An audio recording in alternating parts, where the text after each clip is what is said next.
In a quiet Nigerian village, there lived a 14-year-old boy named Chinedu. He wasn't the smartest in his class or the fastest on the field. He was just regular. But one day, something inside him shifted. He was tired of feeling invisible.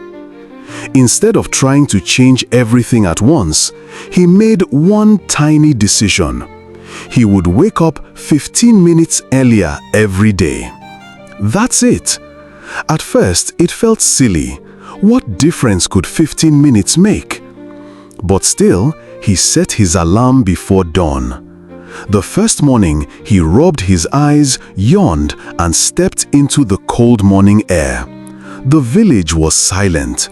Roosters were still clearing their throats. He picked up the broom and swept the compound. He did it again the next morning, and the next, and the next. Weeks passed. No applause, no reward. But slowly, things began to shift. His grandmother smiled more, quietly noticing the clean yard. His father, usually stern, gave him a slight nod one morning, the kind of nod that said, "I see you." The neighbors started talking. That Chinedu boy, he's growing into a fine young man. Before long, someone from the church asked him to help sweep the church compound too. That small broom? It was building something bigger than dust piles. It was building discipline. After 2 months, Chinedu added another habit, reading just one page of a book every night. Just one. He started paying more attention in class. His teachers began to smile when they saw his hand raised. He wasn't the same regular Chinedu.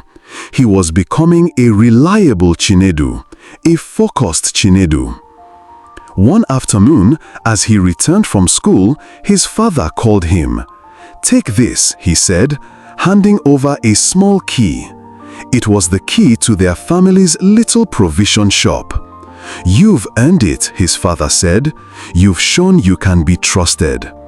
Chinedu stood there, confused, proud, and a little emotional. That one habit, waking up early, had led to all this? Yes. A few days later, old Mr. Alabi, the village carpenter, pulled Chinedu aside. He said, "You know how termites eat wood, not with big bites, small bites, every day until the whole thing collapses. But you, my boy, are building, not biting. Your habits are like drops of water filling a pot. One day, that pot will overflow with blessings. Never stop." Years passed. What started with a broom and 15 quiet minutes turned into a life of impact. Chinedu finished school at the top of his class, not because he was the smartest, but because he was the most disciplined. He got a scholarship to study engineering. Then he returned to his village, not to brag, but to build. He fixed broken roads. He created clean water systems. He opened a library for children who were once just like him. One day, at the village square, a little boy asked him, "Sir, how did you become great?" Chinedu smiled and looked down at his hands. It all started with waking up early and sweeping a compound. The crowd laughed, but Mr. Alabi, now older, nodded from the sidelines. "That's how legends begin," he whispered. "One small habit every single day." Moral of the story: greatness isn't built overnight. It's built in the quiet with a broom, a book, and a little bit of discipline. The world sees the success, but it starts with small habits nobody claps for.